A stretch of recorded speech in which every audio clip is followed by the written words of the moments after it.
दोस्तों नमस्कार। यह युद्ध है, यह शीत युद्ध नहीं है, यह वार है, कोल्ड वार नहीं है।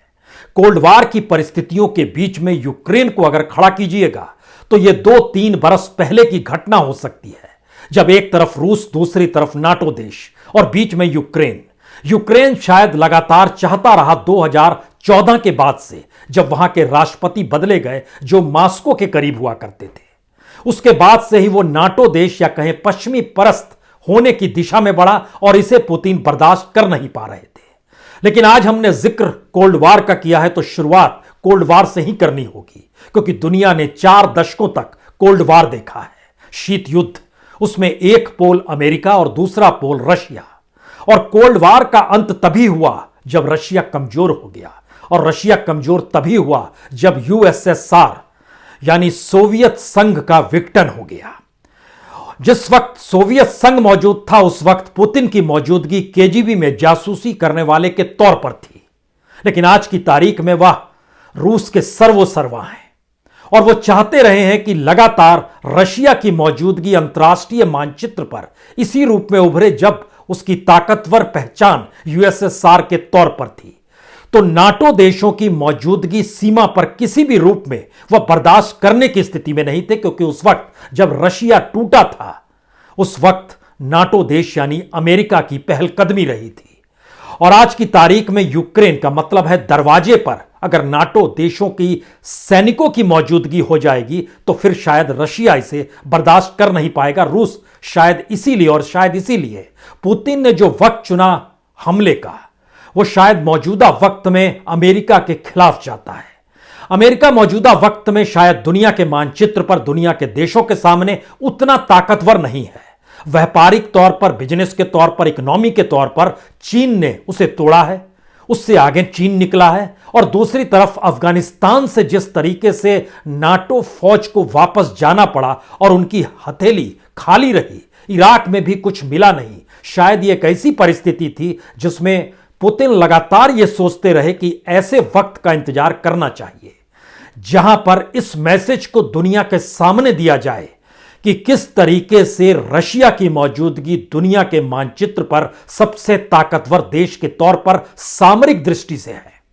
और शायद इसी वजह से अब अलग अलग कयास लगाए जा सकते हैं कि आइए हथियारों की होड़ में जाएगा, क्या हथियारों का बिजनेस इस दौर में फलेगा फूलेगा, क्या अंतर्राष्ट्रीय बाजार में अब तेल की कीमतें आसमान छूने लगेगी, क्या पूरे यूरोप में जो माल रशिया से होकर जाता है वह भी कहीं रुक जाएगा, तो उसके बाद दुनिया भर की अर्थव्यवस्था पर कितना असर पड़ेगा और इसका असर भारत पर भी पड़ेगा।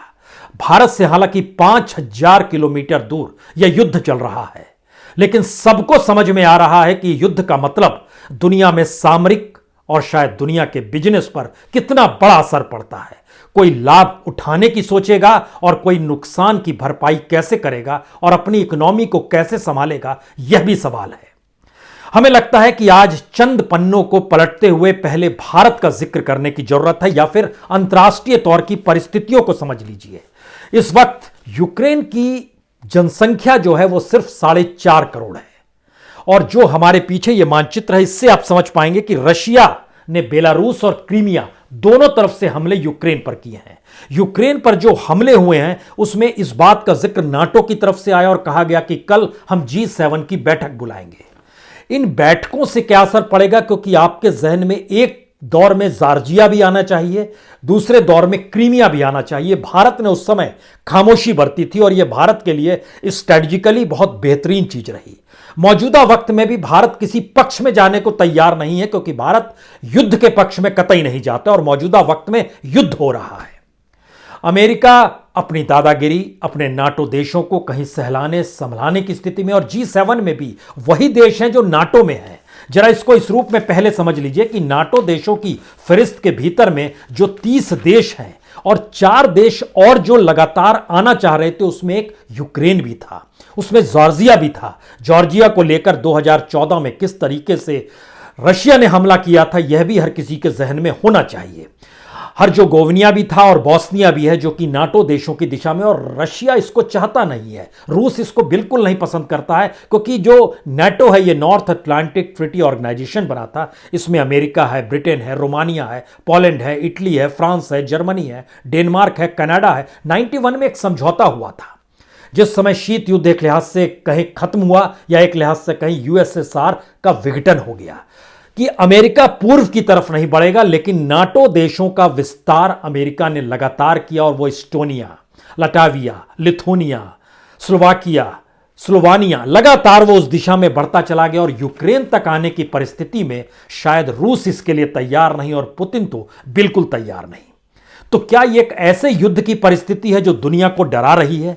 क्या ये एक ऐसी परिस्थिति है, क्योंकि जो हमला हुआ है वह तकरीबन 6 जगहों पर यूक्रेन के भीतर हमला हुआ है। उसमें खार्किव है, उसमें दोनेत्स्क है, उसमें कीव है, उसमें ऑडसा है, उसमें नेप्रो है, उसमें विनित्सा है, उसमें लुहांस्क है। इन जगहों पर हमला किया गया, और यह माना जा रहा है कि बहुत स्ट्रेटजिकली एक साथ रूस इस हमले को अंजाम नहीं देगा कि ऐसा लगे कि 24 घंटे में चीजें खत्म हो गई या 48 घंटे में खत्म हो गई। और ऐसा भी नहीं है कि वह जिन क्षेत्रों को स्वतंत्र करना चाहता है उसके बाद वो रुक जाएगा। यह मैसेज शायद एक ऐसी परिस्थिति है जो दुनिया के लिए है कि रशिया या रूस अपने तौर पर अब नाटो देशों को या अमेरिका को भी बतलाना चाहता है। 48 घंटे पहले चीन और रशिया के आपसी मुलाकात भी हुई। संयोग देखिए कि इमरान खान जो पाकिस्तान के हैं वह भी आज ही उन्होंने यात्रा की है और वह पहुंचे हैं रूस। वह दुनिया को भी सीधे तौर पर मैसेज देना चाहते होंगे, इसीलिए उन्होंने अपनी यात्रा में आज का ही दिन चुना। भारत ने अपने तौर पर संयम बरता है, भारत देख रहा है, क्योंकि भारत इस बात को जानता समझता है कि उसकी अपनी ताकत शायद ऐसी परिस्थिति में शांतिपूर्ण समाधान की स्थिति में ले जाने को लेकर ही हो सकती है। इसीलिए यूनाइटेड नेशन में भी भारत ने अपने तौर पर यही कहा कि युद्ध से बचना चाहिए और शांतिपूर्ण कूटनीतिक तरीके से चीजों को संभालने की दिशा में इसमें कई देशों ने कहा। अब यहां पर 5-6 सवाल और हैं, क्योंकि यूनाइटेड नेशन में सऊदी अरब भी था। सऊदी अरब ने रूस की निंदा नहीं की, क्योंकि उसने कहा राजनयिक तरीके से मामले को सुलझाइए। तुर्की जो नाटो का सदस्य है, लेकिन जब जब अमेरिका से वहां के राष्ट्रपति को गुस्सा आता है वो रशिया के पास जाते हैं, रूस के पास जाते हैं। ईरान ने अपने तौर पर रूस के साथ उसके बेहतरीन संबंध है, जो अफगानिस्तान के मामले में भी नजर आया।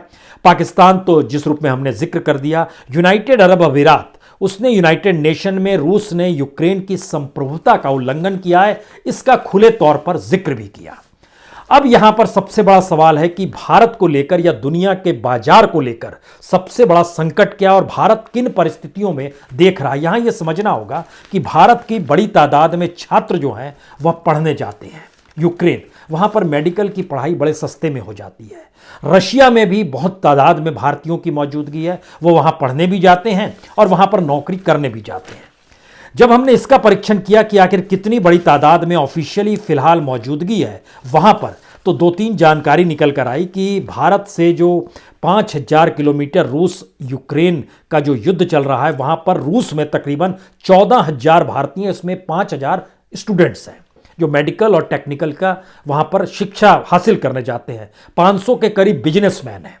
वो बिजनेसमैन चाय का बिजनेस करते हैं, कॉफ़ी का करते हैं, चावल का करते हैं, मसालों का करते हैं। यूक्रेन में तकरीबन 20,000 स्टूडेंट्स हैं जो मेडिकल की पढ़ाई सस्ती है और ख़ास तौर से उसी की पढ़ाई करने जाते हैं। लेकिन सवाल है कि कुछ फंसे हुए हैं, कुछ को लाने की व्यवस्था की जा रही है, लेकिन इस दौर में हवाई मार्ग बंद कर दिया गया है, तो कॉमर्शियल विमानें रोक दी गई है और यह पूरा डाइवर्ट किया गया युद्ध की परिस्थितियों को देखकर। लेकिन ध्यान दीजिए, पुतिन ये बिल्कुल नहीं चाहेंगे कि दुनिया में ये मैसेज जाए कि उन्होंने यूक्रेन पर हमला किया, वहां के 2 प्रांतों को स्वतंत्र कराया और फिर वापस लौट आए। ये मैसेज उनका अपने तौर पर नाटो देशों को देना है, अमेरिका को देना है और अमेरिका के साथ खड़े देशों को देना है, जिसमें फ्रांस भी है, जिसमें जर्मनी भी है, जिसमें इटली भी है, जिसमें ग्रीस भी है, जिसमें हंगरी भी है, जिसमें पोलैंड भी है। तमाम ऐसे देश हैं। और जो आप G7 का जिक्र, जिसकी कल बैठक होने वाली है, उसमें भी अमेरिका है, उसमें ब्रिटेन है, उसमें कनाडा है, फ्रांस है, जर्मनी है, इटली है, जापान है, ये सारे देश हैं। लेकिन अगला सवाल भारत को लेकर, और ये सवाल बड़ा महत्वपूर्ण है।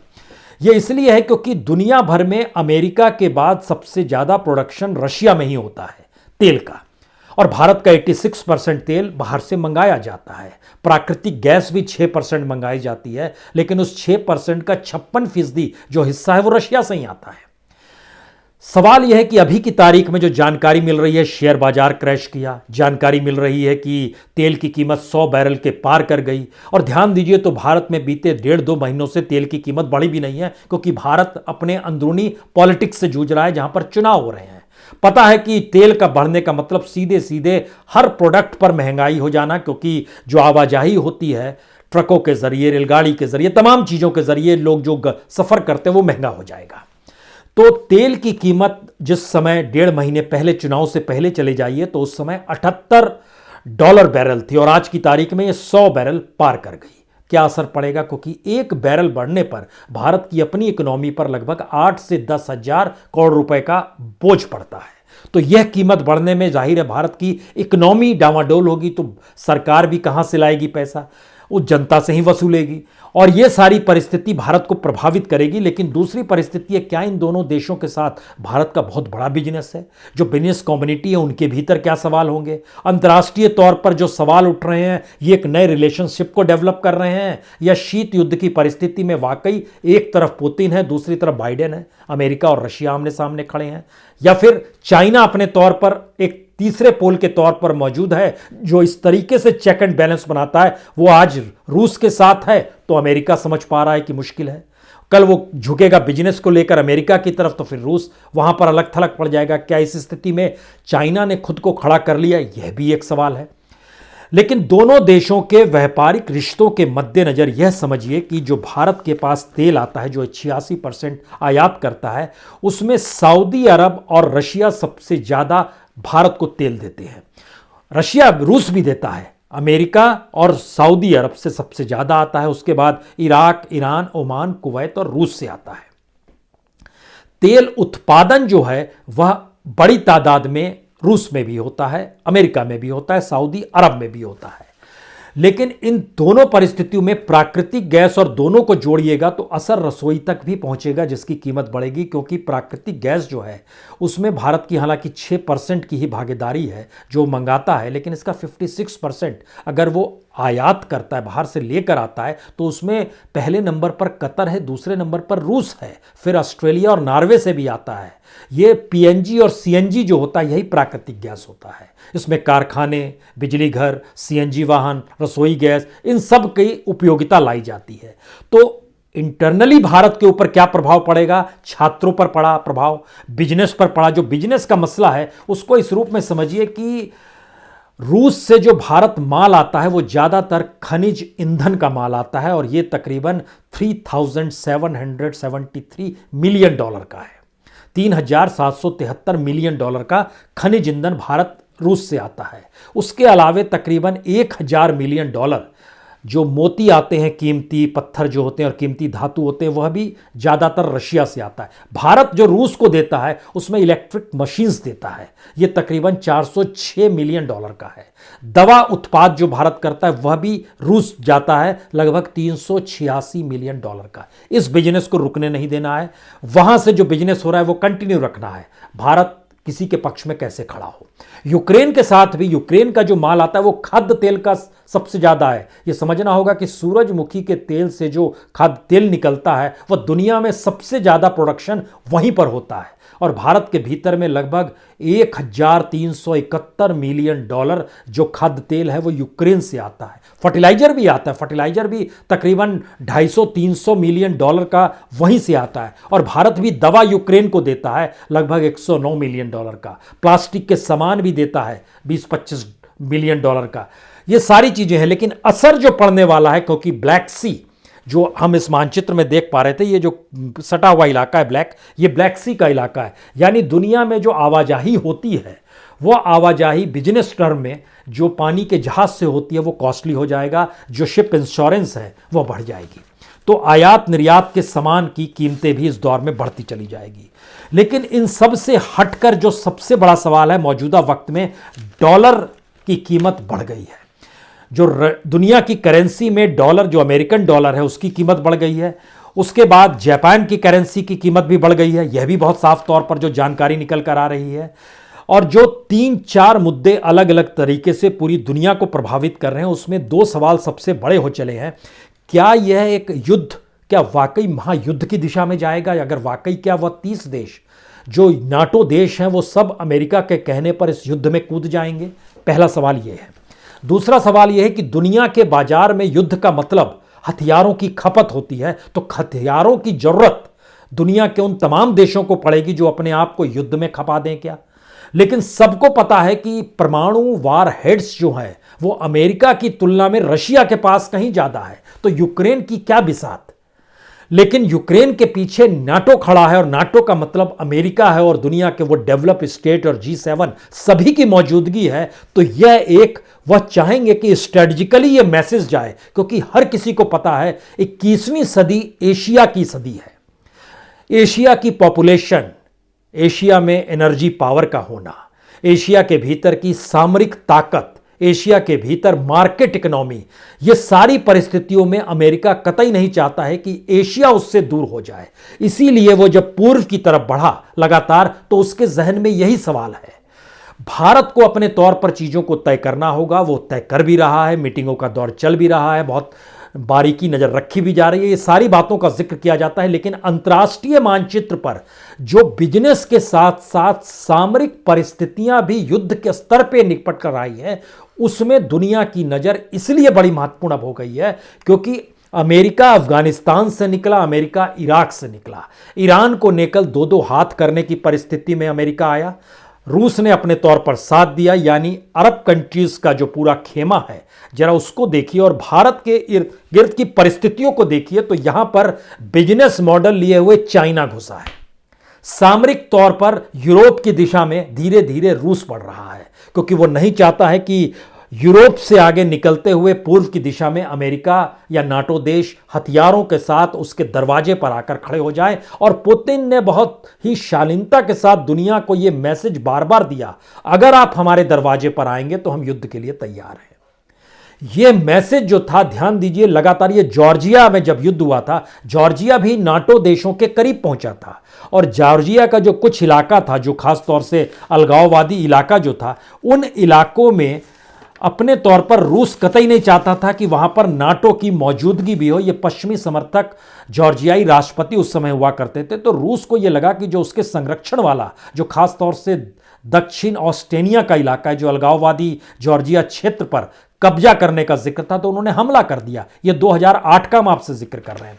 2014 में आइएगा तो यूक्रेन के राष्ट्रपति विक्टर यानुकोविच जो थे, उनको पद से हटाया गया क्योंकि वह मॉस्को के करीब थे। स्ट्रेटजिकली चीजें देखिए तो अंतर्राष्ट्रीय मानचित्र पर साइकोलॉजिकल वार भी चल रहा है। कोल्ड वार से आगे की परिस्थिति वारहेड के लिहाज से बिजनेस और सामरिक दृष्टि, दोनों दृष्टि को अपना चुकी है और यह शायद दुनिया के उन परिस्थितियों को जिंदा रखना चाहती है, शायद जिस परिस्थिति से दुनिया बार बार बचना चाहती थी। लेकिन कुछ देशों के सामने अब यह संकट है कि इकोनॉमी को भी संभालना है, अपनी ताकत को भी बढ़ाना है और बिजनेस के व्यापार के लिए आपको समुद्री मार्ग पर कब्जा भी करना है। तो चीन ने अपनी जो वन बेल्ट वन रोड की परिस्थिति बनाई, वह समुद्री मार्ग को ही अपने दायरे में लिया और उस दायरे में भारत, अगर ध्यान दीजिए तो चाइना को लेकर चारों तरफ से घिरता हुआ भी नजर आता है और वो चाइना की करीबी आज रशिया से है। रशिया से भारत के संबंध कोई आज से बेहतर नहीं रहे हैं। इंदिरा गांधी सबसे नजदीक थी, नेहरू के कालखंड को भी देखिएगा तो उस समय भी, और खास तौर से अमेरिका जब बांग्लादेश दुनिया के मानचित्र पर उभर कर आया तो उस समय तो 7वां बेड़ा अमेरिका ने भेज दिया था कि भारत कार्रवाई नहीं करे, लेकिन इंदिरा गांधी ने कार्रवाई की थी उस वक्त। उस समय रूस के नजदीक थी वह। अगर स्ट्रेटजिकली भारत की परिस्थिति को देखिए तो भारत चीन और रशिया से दुश्मनी नहीं कर सकता है, लेकिन चीन के साथ जो उसकी ठनी हुई और खास तौर से सीमा पर जो मौजूदगी है, भारत के पास कोई ऑप्शन भी नहीं है। और अमेरिका की अपनी परिस्थिति यह है कि वहां पर अमेरिका ने खास तौर से जो अफगानिस्तान से फोर्सेस हटाई है, तो दुनिया भर में मैसेज अमेरिका की जो दादागिरी थी वो कम होकर निकली है। तो भारत ही नहीं बल्कि दुनिया के सामने इस वक्त 3 सबसे बड़े सवाल हैं। पहला सवाल जो एनर्जी का सवाल है, जो तेल का सवाल है, उस पर असर पड़ने वाला है, इससे कोई इनकार नहीं कर सकता है, क्योंकि बड़ी तादाद में जो रूस की जो पूरी पाइपलाइन बिछी हुई है उसको एक लिहाज से पाबंदी के बाद रोक दिया गया है, जो नाटो देशों ने वहां पर प्रतिबंध लगाया है। उसका असर दुनिया के बाजार पे पड़ने वाला है। दूसरी परिस्थिति है कि यह जो युद्ध एक साथ एक बार बहुत बड़े पैमाने पर अगर नहीं हो रहा है, जो स्ट्रेटजी तमाम विशेषज्ञ बता रहे हैं और मान रहे हैं, तो इसका मतलब है कि यह लंबा खिंचेगा। लंबा खिंचने का मतलब है वो तमाम देश जो अपने तौर पर विकासशील हैं या विकसित हैं, उनको इस दौर में अपनी इकोनॉमी को कोरोना काल के बाद संभालने की परिस्थितियों से लगातार जूझना पड़ रहा है। भारत के सामने भी अपनी इकोनॉमी को पटरी पर लाने की एक समझ और एक मुश्किल हालात दोनों एक साथ डेवलप हुए हैं, जो दुनिया के इस वातावरण में नए असर के साथ आपको नए तरीके से प्रभावित होना होगा। तीसरी जो सबसे महत्वपूर्ण परिस्थिति है वो सामरिक परिस्थिति है। क्या वाकई अमेरिका और नाटो देश इस दिशा में बढ़ सकते हैं कि 30 देश एक साथ मिलकर रशिया पर हमला कर दें? और क्या वाकई ऐसी परिस्थिति आ सकती है जहां पर रूस चाइना से दबाव डाले और चाइना अपने तौर पर रूस के साथ खड़ा हो जाए और एक वाकई महायुद्ध की परिस्थिति दुनिया के सामने निकल कर आ जाएगी? यह कहना बहुत मुश्किल है, मुश्किल नहीं, बड़ा असंभव सा है। लेकिन एक बात तो तय है कि जो कोल्ड वार दुनिया ने 4 दशकों तक देखा, उन 4 दशकों के बाद पहली बार एक ऐसी परिस्थिति बनी है जिसमें रूस एक बड़े पोल की तरह नजर आ रहा है, जो चैलेंज कर रहा है अमेरिका को और नाटो कंट्रीज को कि आप हमारे दरवाजे पर अपनी सेना और सामरिक परिस्थितियों की मौजूदगी मत कीजिए, यह हमें बर्दाश्त नहीं होगा और इसके लिए हम चेताते आए हैं। तो पुतिन की अपनी स्ट्रेटजी जो रूस को लेकर रही है, यह बहुत खुले तौर पर रही है। वो स्ट्रेटजिकली अपने देश को लेकर जिस लिहाज से लगातार डेवलप करते चले गए हैं, उन्होंने अपनी कमजोरियों को छुपाया है और दुनिया के मानचित्र पर अपनी ताकत को दोबारा उस दिशा में ले जाने का लगातार प्रयास किया है जो एक वक्त में यूएसएसआर हुआ करता था। हम इस मुद्दे पर कल फिर आपसे जुड़ेंगे। बहुत बहुत शुक्रिया, बहुत बहुत शुक्रिया।